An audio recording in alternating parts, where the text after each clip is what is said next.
you were really spiritual even since a really young age. But then in your 20s, you kind of moved away from your spirituality. Being a young entrepreneur, I started my first company when I was 20. That became my new God. I think the first decade of my career, maybe I had 5 or 6 books at that point, interviewed on Oprah, next generation thought leader. It was like sort of benchmarks that I was just going towards. And by the time I was 25, I had a serious cocaine addiction. I can't remember things. I'm not nice to people anymore. I can't go a day without using cocaine. I remember having an intern. She'd been working for me for a year, and I did not remember her name. That was how bad my brain had fried from the drugs and partying. I recognized that I couldn't go on like that. And I said a prayer. In that moment, I heard this inner voice say to me, around 35, I hit a huge bottom. Then I had a panic attack. My whole left side of my body went numb. It wasn't until about 3 months after that that I had a dream. And in that dream, I remembered. Yeah, fam, if you've ever wondered how to lead with more alignment, build with less burnout, and recover when life knocks you sideways, then this episode is your reset. I'm joined today by Gabby Bernstein. She's an author, speaker, and spiritual leader, and the host of the Dear Gabby podcast. Her latest book is entitled Self-Help, This Is Your Chance to Change Your Life. Gabby's going to share some tools that can support entrepreneurs and leaders who are struggling with pressure, trauma, anxiety, and more. But first, before we continue on with this conversation, please subscribe to this podcast. That way you'll never miss an episode packed with expert insights like this one with Gabby. Gabby, welcome to Young and Profiting Podcast. Hala, so good to be with you. Thank you for having me. I am so excited for this conversation. I feel like I've been waiting for you to come on the podcast for like years now, and finally, here you are. So thank you for joining us. I've arrived. I'm here. So when I was researching about you, I found out that you were really spiritual even since a really young age. You learned how to meditate from your mother, and these days everybody knows you as this big like spiritual guru, leader.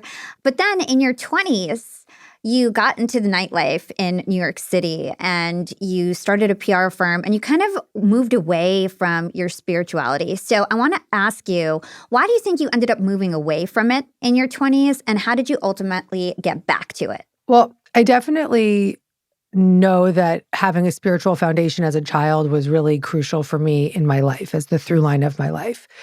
And my mom brought me up visiting ashrams, and I was named by the gurus, and it was just a very natural thing for me to meditate, to talk about spirituality, to have an open dialogue about what that meant, because it was in my home.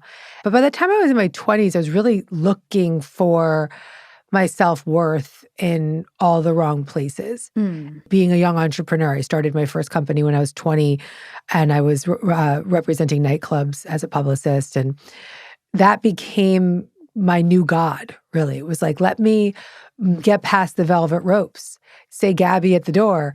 It was all about how much I could push and how hard I could go to get to the levels of success that I was seeking. And really what I was looking for was that feeling of that spiritual connection, but looking for it in all the wrong places. So looking for a feeling of self-worth, looking for a feeling of connection inside, looking for genuine value, but in an external world. I'm sure you've had this conversation with many entrepreneurs of when they're searching and doing a lot of muscling and forcing, it often leads to not only burnout, but in my case, addiction. Mm-hmm.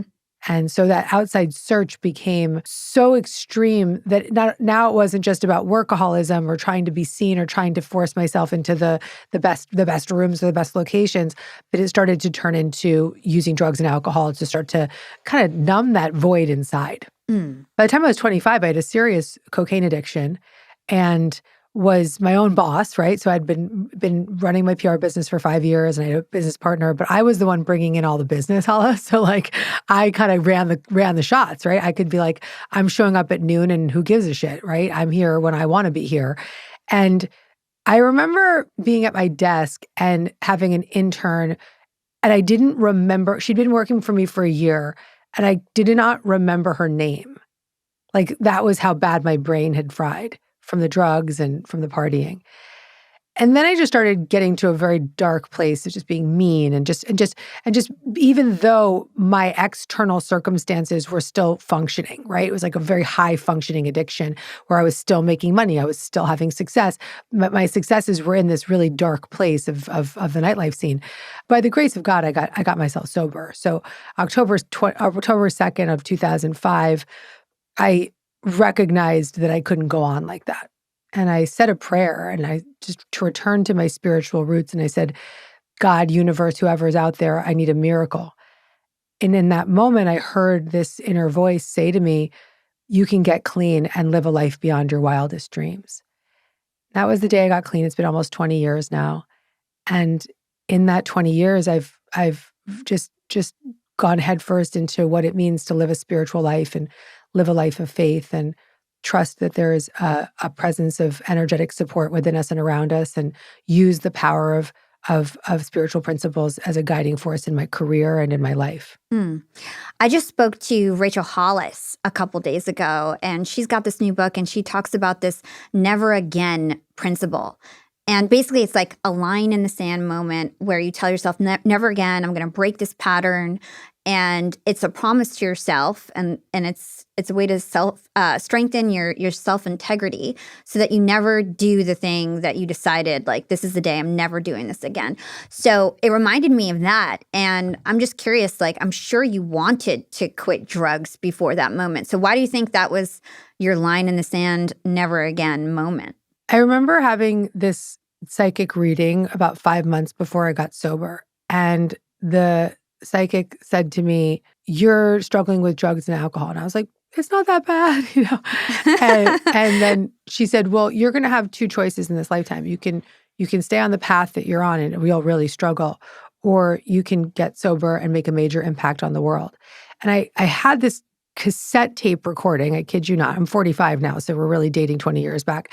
I had a cassette tape in my white beat up Toyota Corolla, and I would put that cassette tape into the, when I would be like hungover doing alternate side of the street parking in New York City. And I would just press rewind and play, just listening to her say that you can get clean and make a major impact on the world. And I heard those words. And I think in my heart, I knew that to be true. And because I had that spiritual foundation as a child, I knew there was more.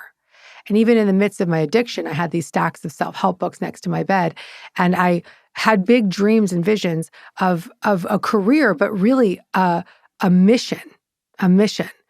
And I think that knowing is what allowed me to decide that was my last moment. That was my last day. I also had hit my bottom. I'd hit enough of a bottom for myself. Thankfully, I wasn't in jail. Thankfully, I wasn't near death.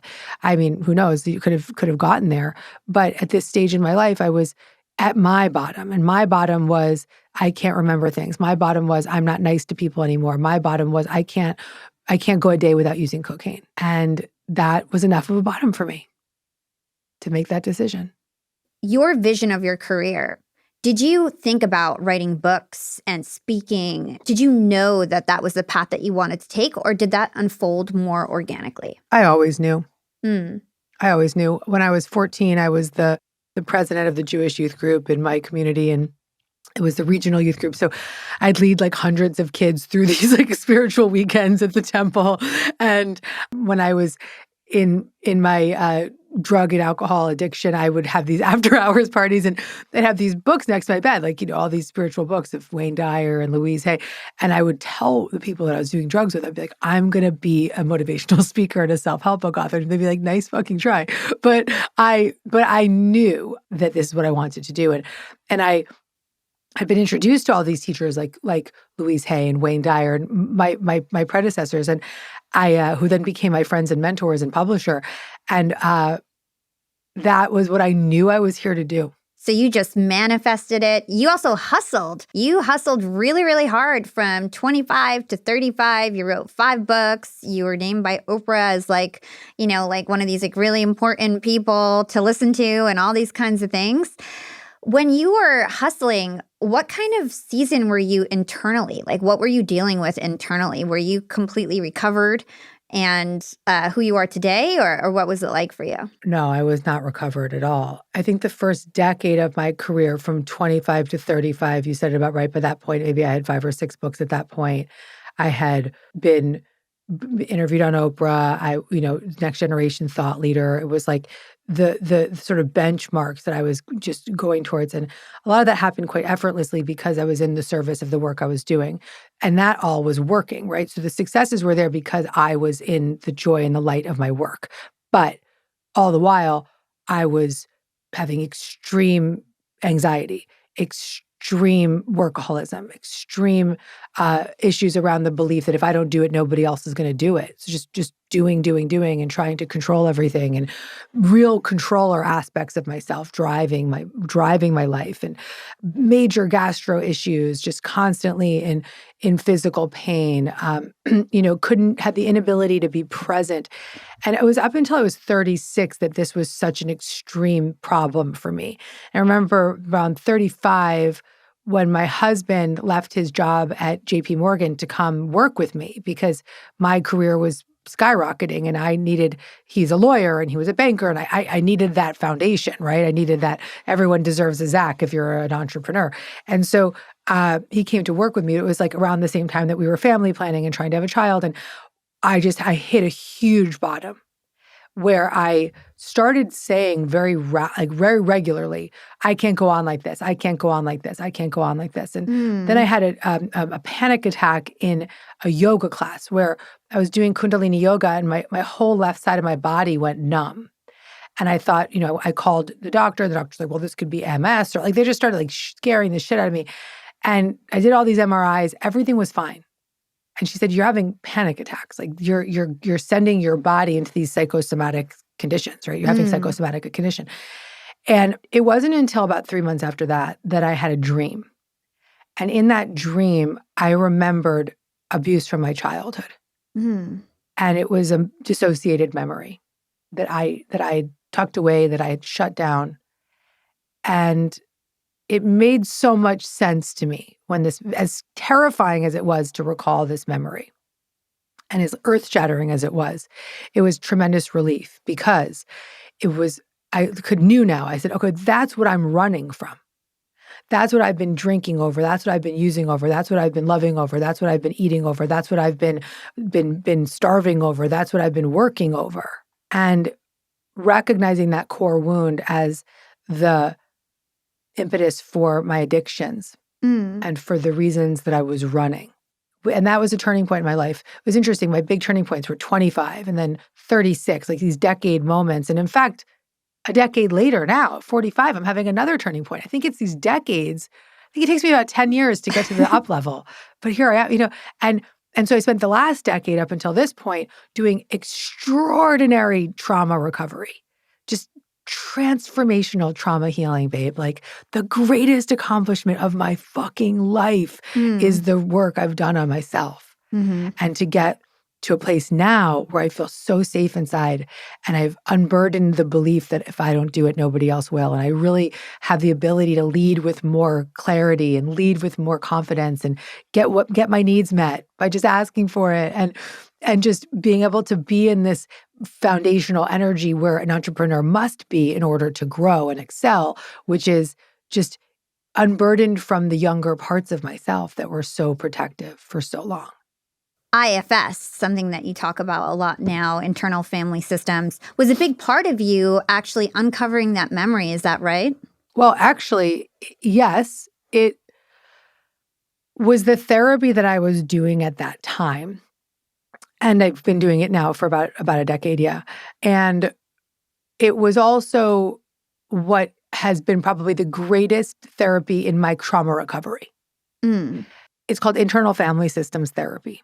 Such a great transformation for me that I went on to get the training in it. So I'm a practitioner in IFS, even though I'm not a therapist. I was one of the last people to get to go through the level 1 and level 2 training in this that wasn't a therapist. So I've got this training. I'm very dear friends with the founder, Dr. Richard Schwartz. And in my latest book, my 10th book, Self-Help, it is all about it's democratizing and demystifying and translating this therapy into a self-help practice. Yeah. so that folks that may not ever get to this, by the way, if there's ever been I think the best entrepreneurial book is this book. Mm. Like if you're an entrepreneur and you want to up-level your career, read this book. Yeah, I agree. I found so many tidbits that could help us, and I can't wait to kind of unpack all the different things. But first, I want people to get a good foundation of it all because it's a little complicated. There's a lot of things to kind of learn about it. So first of all, when I heard the word, I thought like family members. It had something to do with Yes. family members, but it's actually like about your internal parts. So can you talk to us about internal family systems and all the different parts that we have of ourselves that we need to be aware of? Yep. And I'm going to teach it to you from the self-help perspective because I'm going to make it easier for people to begin to understand. So we all have a lot of different aspects of ourselves. And maybe there's times in your life where you've said like, a part of me feels like if I don't do it, nobody else will. Or if a part of me feels like I have to control, or a part of me gets outraged when my spouse does X, Y, Z, or when I don't get that deal at work, I go into this shame part of myself. Or we have these different aspects of ourselves that we're aware of. Our workaholic, I'm just speaking to the entrepreneur, right? Our achiever, our people pleaser. These are like some of the entrepreneurial parts, right? Our controller. And these parts of ourselves are actually very young. They've been around. If you asked yourself, like, okay, do you have any of those parts, Hala? Yeah. Controller for sure. Okay. People pleaser for sure. So how long has your controller been around? Forever. It's also one of the reasons why I'm so successful, I think. But it's something that I need to tame now that I have such a large team and I need to be the energy leader of our organization. I'll help you. Yeah. We're here today to learn to befriend that part of us. So in IFS, really what happens is IFS is talking about the inner family of parts of us inside. So it's like we're this multiple little people inside of us, like little children, inner children inside. And why are they there? They're protection mechanisms. These parts of us are protection. Your controller, your people pleaser, they're all protection mechanisms called protector parts. Who are these protectors protecting? Very, very young, exiled parts of ourselves. So for me, it was the little girl who felt like her parents weren't caring for her and she felt totally alone and she felt like if I don't do it, nobody else is going to do it. So at a real young age, she learned that. I got to be in control to feel safe.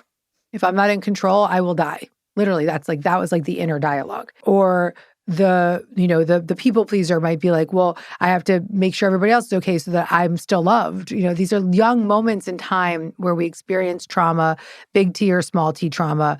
Could be something extreme like mine with abuse, or it could be something less extreme like being bullied or on the playground, or in the case of my son, my son is neurodivergent. We just got this diagnosis, and he's really struggling with his learning, and this is a big moment for him. And if we don't step in as the adult figures, which we are, to get him the support and to see him and to hear him, most kids don't have that, right? Their parents are like, "Oh, good luck with that," or get over it, or whatever. Then it becomes a part of them that they run from for the rest of their life.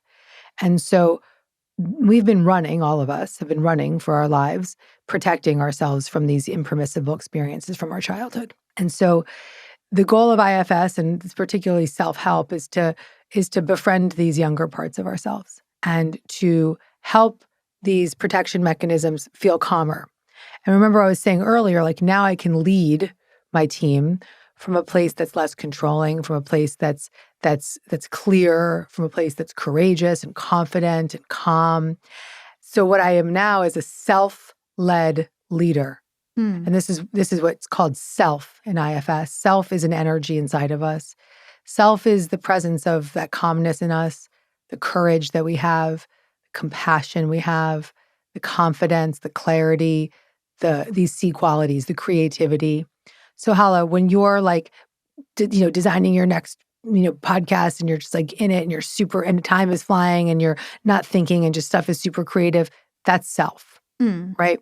When I'm clear with my team, hey guys, this is what I need. And I would love for you to help me get there. That's self. When I'm controlling, for many years I ran my business like my 10-year-old part, right? Little girl. It was like, I remember my therapist being like, don't you think it would be helpful if you didn't run your business like your 10-year-old? And I was like, yes, I do. So what I want people to understand is that these parts run the show, particularly in entrepreneurs and folks that are running a business, because you've got pressure, you've got a lot of triggers throughout the day, you've got a lot of people that rely on you, you've got people that you have to deal with. Like entrepreneurship is very people-y. Okay. Mm. Unless you're just like, doing some code in the corner and you're not going to, grow a team, but that's not, you're just working with robots, but we're not there exactly yet, right? People need people. And that can create a lot of triggers. And so our work as entrepreneurs often is a breeding ground for our protection mechanisms to get really out of control. Mm. And there's probably times at work when people are like, I don't know what came over me, or a lot of my entrepreneurial friends, they all have the similar quality of the control, right? Or the workaholism or the drive. And to your point, these parts of us have very valuable roles, right? My Mm-hmm. controller wrote 10 books in 14 years and has served a lot of souls. But she also, for most of those years, did it at her own expense, right? Mm. Yes. Did it without joy, did it with glimmers of joy, but not freedom, no ease, no calm, no courage, no, connection, just a lot of like, just running, running, running. And the beautiful thing is if we really want success in our career, we have to tend to the parts of ourselves that are still in those child protection modes. It's so interesting as you're saying this, like I can picture him because I know a lot of successful people and I can picture him in my head, like who really has this under control and is connected to self just on my interactions with them and Yep. like how they present themselves and how everything just seems to manifest for them and is easy and they're always joyful.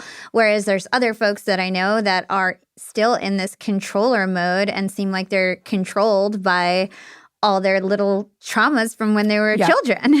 Yeah. It's nice too to have friends, entrepreneurial friends that you can track with, right? So like two of my really dear friends are my brothers, Jay Shetty and Lewis Housen. And Lewis in particular, I would talk with them for years because they've seen me in these sort of iterations of being in my parts. And I remember like 15 years ago or something, 12 years ago, I was with Lewis and his partner, Matt. And I was like, you guys, I'm like freaking out. Like, I just can't build a team. And I'm just like, losing my shit. And I just don't know what to do. And then like, a decade later, we were at Lewis's wedding in Mexico, and he's just like, "Girl, you're chill right now. Like, Mm. you're still right now. You're in such a good presence. And remember when? Remember when?" And so it's really nice to revisit our younger selves when we've done this work, and to be able to Mhm. be like, "Whew, the work works." Yeah. I am a living testament to it. I actually, Hala, I've had some successes in my career, but I don't even think I've even scratched the surface. Mm. Do you I haven't think that even this is going started. to help accelerate you? Like, how is doing this kind of work going to help manifest more for you? It already is. It already is. So being a more self-led leader rather than a leading from a child place, and having befriended these younger parts of myself, which I'll teach people how to do today, Mhm. and really making it my biggest commitment, my highest part, my number one job. I am now much more trusting, much more clear. Let's start with clarity. Okay. Okay. So the clarity is something that I really lacked when I was in that controller part, right? Because the controller is like, do more, do more, do more, get this done, da, da, da.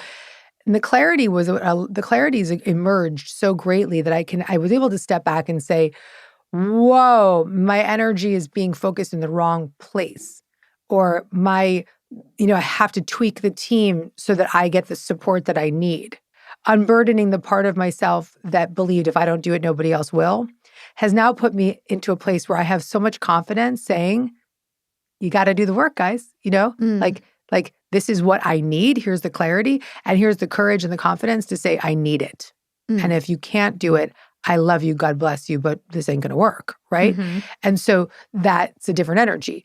The clarity also is helping a lot with deciding what to do and what not to do. Because I think that one of the things that held me back so much was trying to do so much. Yeah. And in now, just a few weeks ago, I called my team. I said, "Oh, that thing that book course that we're going to do in May, we're not doing that. Like, scratch it. Done. Take it off the table. Let's focus on Australia. Let's focus on our app, and let's focus on this one or two things, not that." That was life-changing for me. Calmness is everything, right? So I can show up to my team calls and I can be much more calm because I'm not in that hyper-vigilant state of trying to force things to happen around me. Mm. And then I think that the clarity also begets more clarity. Self begets more self. So me being in self as the leader, as an entrepreneur, we're sort of the mothership energy, right? Mothership, or I mean that's a better word because it's male, female, whatever. But we're like everyone's kind of co-regulating with us. Yes. And so if we're showing up without clarity, without confidence, with a lot of, like just lacking in that creative force and lacking with the direction and just feeling all over the place, we're going to create more of that. We're going to manifest more of that in our team. Not calm, right?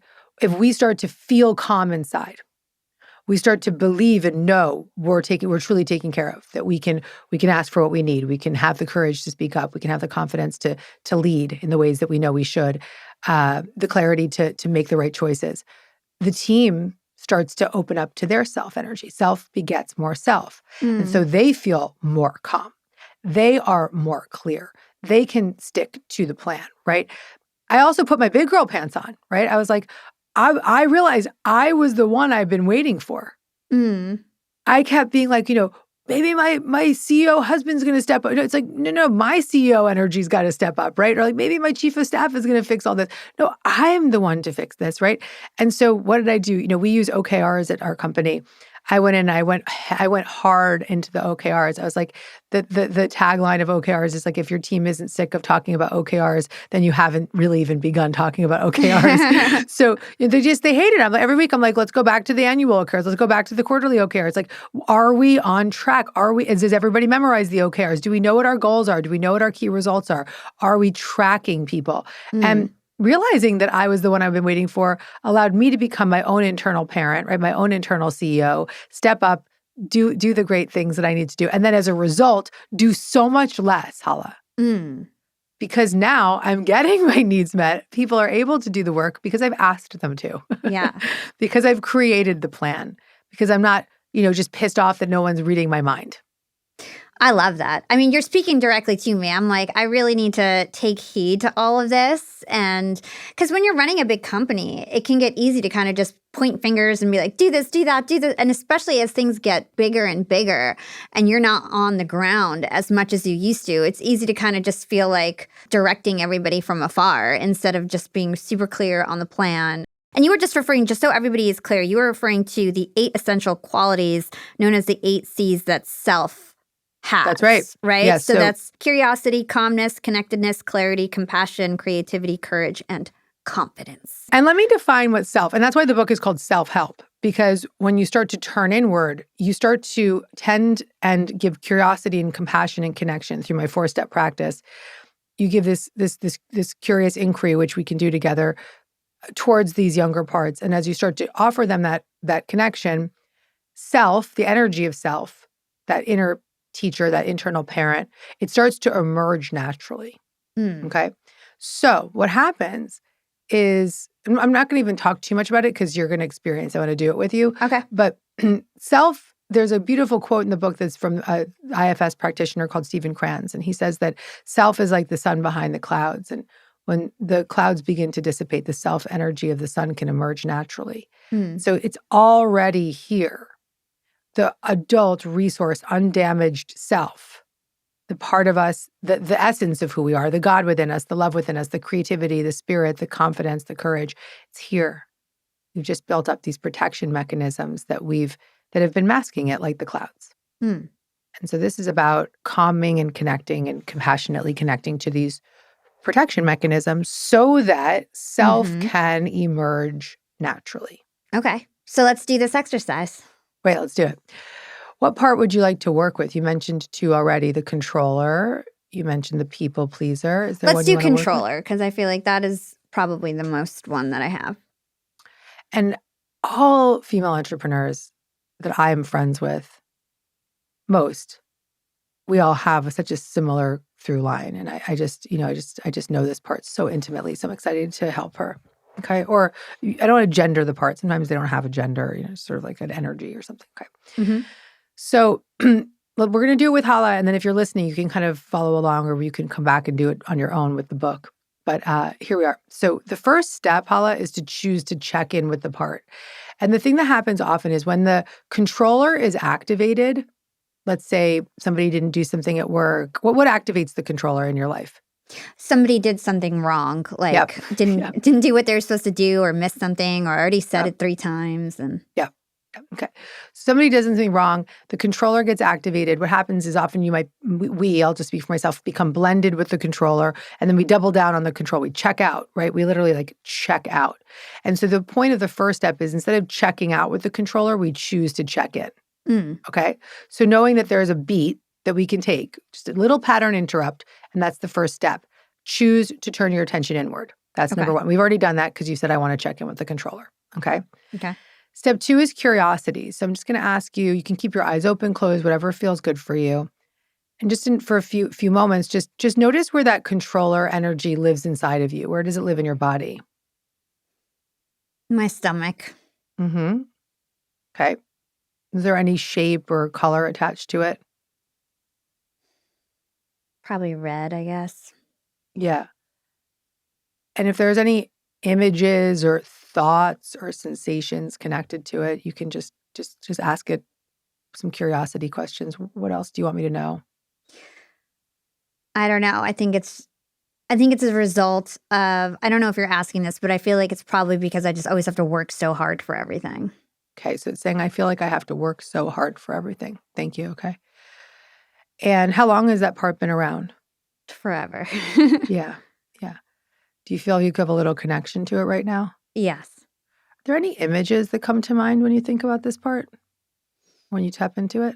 Maybe just long nights or rejection, things like that. Yeah. Okay. Yeah. Anything else that it wants us to know right now? Just any more connection that we can make? I don't know. I feel like sad. Yeah.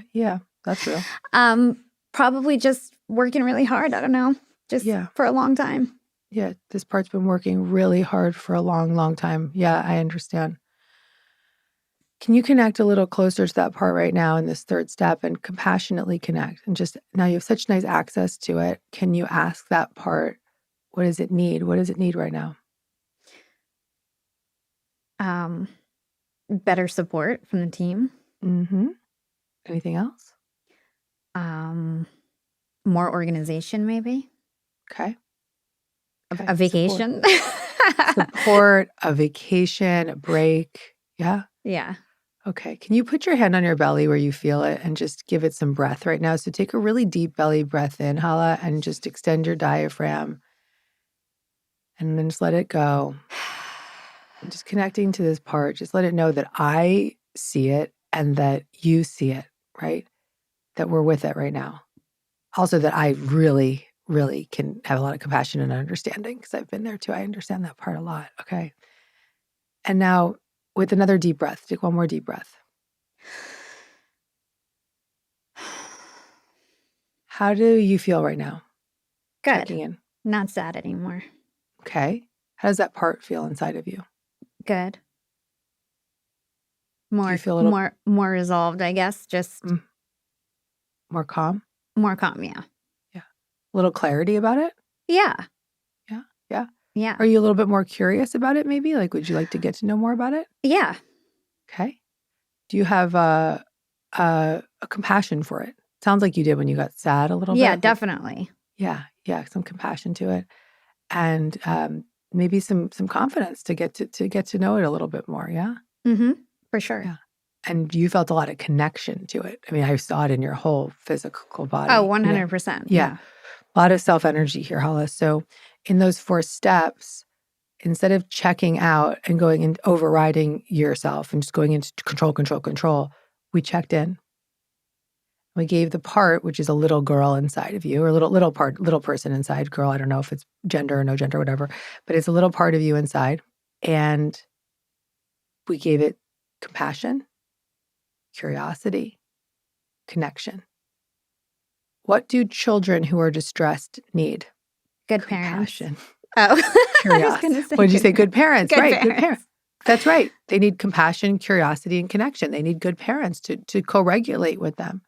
So self is compassion. Self is connection. Self is that curiosity.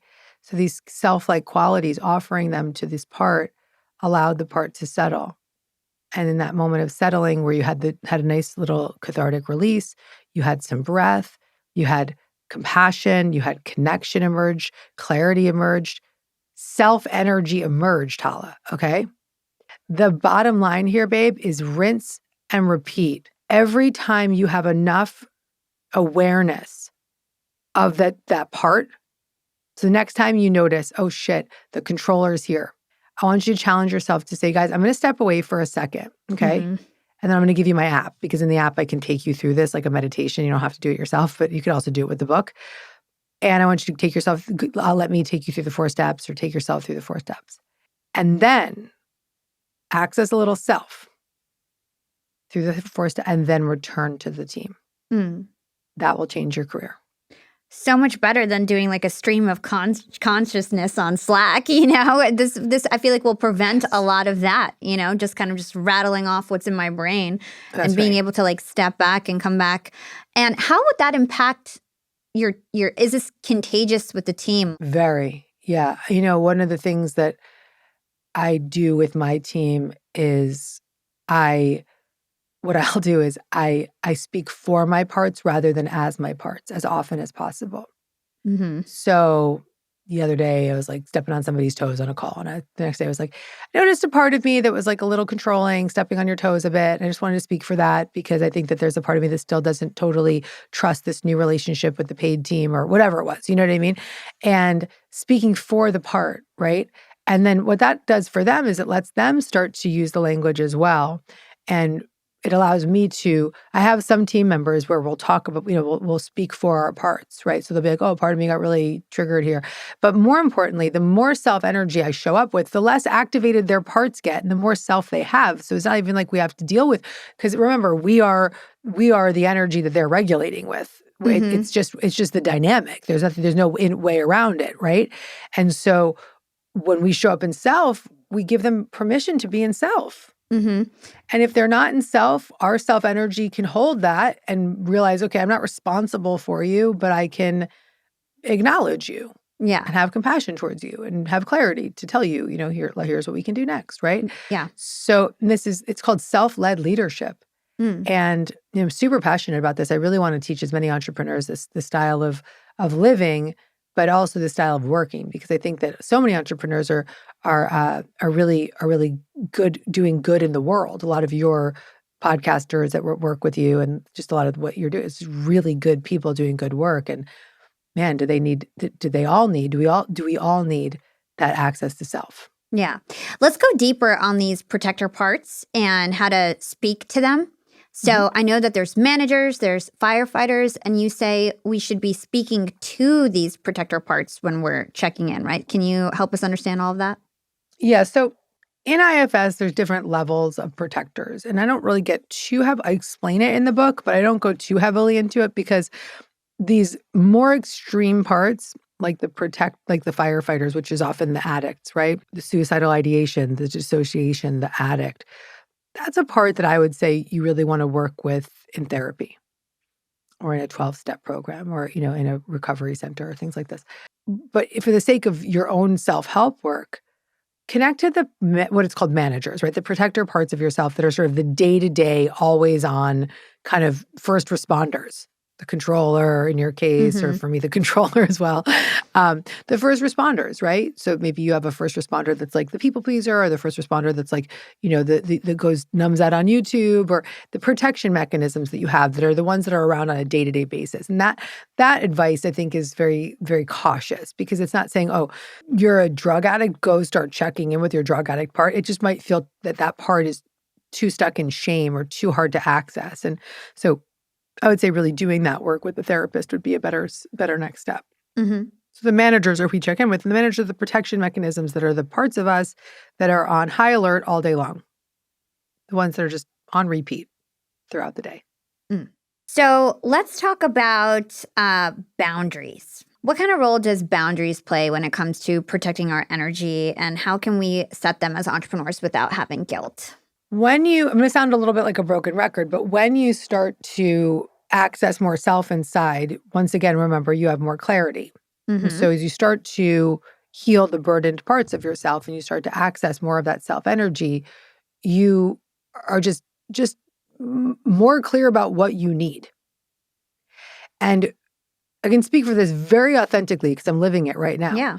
So now with that total newfound clarity of what I need, I have very clear boundaries. I can write reviews. I'm writing reviews for my team right now, and I can be very specific in the incidences where that thing that happened isn't actually what I want, right? Or what's going to fly for me. It's like, somebody doesn't get back to somebody quickly. It's like, this may sound like a strange boundary, but it's like, I have a hard line in the sand that's really important for me that we return emails within 24 hours to people that are outside the business because I want to be respectful, right? So unless you have Mm-hmm. a really big reason, like let's make sure that's a clear boundary, right? It's like, but I can say that not being an asshole. Yeah. And so when you have that clarity and you have that confidence and you have that courage, boundaries become effortless. They become almost like second nature. It's almost strange if you wouldn't be creating boundaries because you just have so much clarity that we wouldn't override it. Mm. And so it's not like it becomes more effortless. And so it's going to sound like a broken record, but keep coming back to these steps to keep connecting to self. And the more self you're in, the easier it is to create those boundaries. Like if you have a boundary you want to create with a person in your life, go do the 4-step check-in, get back into self, then go and say what you need. Yeah, that's really good advice. Don't say what you need. Don't create a boundary from a protection mechanism. Mm. You've got to get clarity first and know what You got to you get really want. calm. You got to get clear. You got to get confident. You got to get courage. You got to get out of the trigger. Mm-hmm. Another issue that entrepreneurs specifically have is perfectionism. And you've said before, you don't need to be perfect. You just have to show up. So talk to us about perfectionism and entrepreneurship and all your advice there. I'm kind of the wrong person to ask about perfectionism because I think one of my greatest virtues, even in my most difficult moments in my life, is just my ability to be like, fuck it, let's go. And in some ways, I've almost had to become more methodical and more pristine about things as I've trained myself to be. But I think that perfectionism, just like control, just like workaholism, all of it is just another form of protection. If it's not Mm-hmm. perfect, and I see this particularly right now, even in like my young child, for instance, it's like if he's not perfect at it, he won't do it. Why? Because he's so afraid of the feeling of not being good enough, right? Not doing it perfectly, not being inadequate. And so these are young parts that were established at a very, very young age. And so we need to be very gentle with them. And Mm-hmm. so do the 4-step check-in with the with the perfectionist, but recognizing first also that perfectionist is very young. If you ask your perfectionist part, how long have you been around? It's gonna be like forever. And why is it there? Because at some point in time you realize if I'm not perfect, I'm not good enough, or if I'm not perfect, I'm inadequate, or if I'm not perfect, I'm not safe. Mm. So remind me, do the 4-step check-in again. Like, give me an example of, Yeah, aside sure. from what we went through with me, the controller. Give me an example and then Let's how you just do check it with in. the listener, okay? So let's do it with Okay. the listener right now, or the viewer. Anyone that is take a moment to think about any pattern, thought, or behavior that's on repeat in your life that's just pretty up for you. And we gave some examples, like maybe you're get into control mode or rage mode, or maybe you're a perfectionist, or maybe you check out and you numb out. Maybe you, just YouTube to avoid all the things that you do to the beliefs or the feelings or the behaviors that are sort of undesirable and on repeat. It could also be Mm-hmm. something like anxiety. I was going Or to it could say be a anxiety. belief like I can't get to the next level, or just think about that undesirable thing that's just kind of up for you all the time that you just can't kick. And we're going to check in with it instead of check out. So the first step is to choose to check in. So choose to focus your attention inward if it feels safe for you in this moment. If not, just listen. But if it feels safe for you in this moment, choose to check inside and check in with that part of yourself. The second step is to become curious. And so you're going to ask a few questions. Where does it live in your body? Where does this part live in your body? And just notice what you notice. And maybe ask the part, how long has it been around? And just notice what you notice. And notice if there's any thoughts or feelings or sensations attached to it. So we've offered it some curiosity. And as soon as you get a few answers and you start to have those answers bud, you're getting connection. And that's when you offer the third step, which is compassionate connection. And you offer this part the question, what do you need? Mm. And listen. Hala, what you said was beautiful. I need a break. You're like, I need to rest. I need support. And then once you do that, just take a deep breath and breathe into the space where that part lives in your body. And notice any shifts inside. Notice if you feel a little connection to the part. Notice if you feel more curious about it. Notice if you feel some compassion towards it. Notice any courage or any creative energy moving through you. Just pay attention and notice what you notice inside. And likely you've noticed a little bit of calmness or a little bit of clarity. And that's self. And those are the 4 steps. Rinse and repeat. Throughout the book, I give you a lot of different ways to use these steps. I'm going to tell you, this is an absolute game changer for an entrepreneur if you actually apply it. Like if you do 1 minute a day of checking in with your parts, that will change your career. It will up-level you. You'll manifest way, way more because you're going to be a calmer point of attraction. And then that's when you start to effortlessly manifest. Okay, so my last question to you, now that you've been an entrepreneur for almost 2 decades, right? Over 2 decades, 25 years. Wow, over 2 decades. And you've been through all these transformations. Like you said, you feel like you're kind of a new person every 10 years in terms of how you view the world. What's your mission now and how has it evolved over the years? Like, do you feel like your mission has changed? My mission hasn't changed. It's just up-leveled. So right now, my mission is to serve as many souls as I can. I've always known I'm one to many.